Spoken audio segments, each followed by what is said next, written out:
Le salon de l'auto et du véhicule utilitaire, c'est en ce moment sur le plateau du Heysel et il vous reste d'ailleurs jusque dimanche pour espérer dénicher peut-être la bonne affaire. Et pour vous appâter, des ristournes évidemment, beaucoup de ristournes, mais aussi des constructeurs qui proposent des voitures de moins en moins gourmandes en carburant. Pourtant, il y en a qui ne reconnaissent pas les chiffres officiels de consommation et qui estiment que certaines marques sont en fait beaucoup plus énergivores, jusqu'à 50% en plus. C'est donc un petit peu difficile de s'y retrouver pour les consommateurs. Voici tout de suite les explications d'Olivier Corroen. Une voiture comme une autre ? Pas vraiment. Cette Volvo fait l'objet d'une première. Son propriétaire s'en plaint tellement qu'il a introduit une action en justice auprès du tribunal de commerce de Namur. Mais de quoi se plaint Laurent Dufay ? Ce que j'ai constaté, c'est que donc mon véhicule de même motorisation que le précédent, de même marque, a doublé. Donc de 7 litres, je suis passé à 14 litres de diesel sans avoir changé mon style de conduite.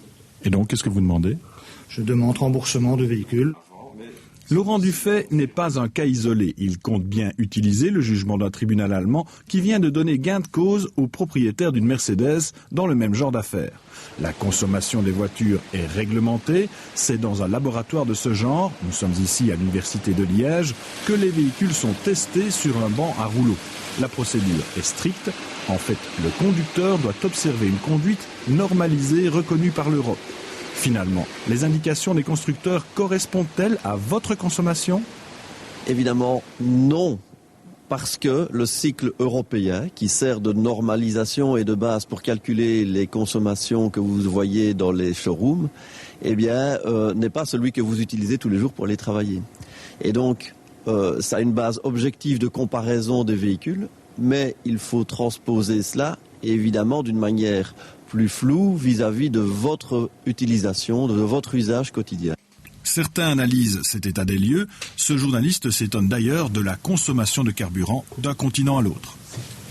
Donc vous voyez, pour cette BMW, le test européen donne 9,5 litres de consommation, le test japonais 11,9 et le test américain 12,4, soit près de 25% de plus aux États-Unis.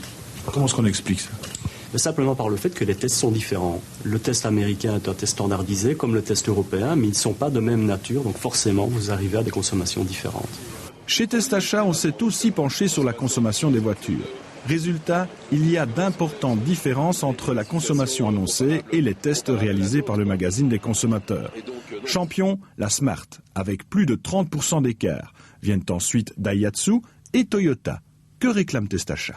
Je pense qu'il faut imposer un certain nombre d'obligations aux constructeurs, imposer les tests que nous réalisons finalement, donc qu'ils aillent plus loin dans la définition des émissions de CO2 et de consommation. Finalement, faut-il un nouveau test plus proche de la conduite de Monsieur Tout-le-Monde ? La Fédération belge de l'automobile n'est pas demandeuse. Par ailleurs, reconnaît-elle l'existence de variations de consommation de carburant ?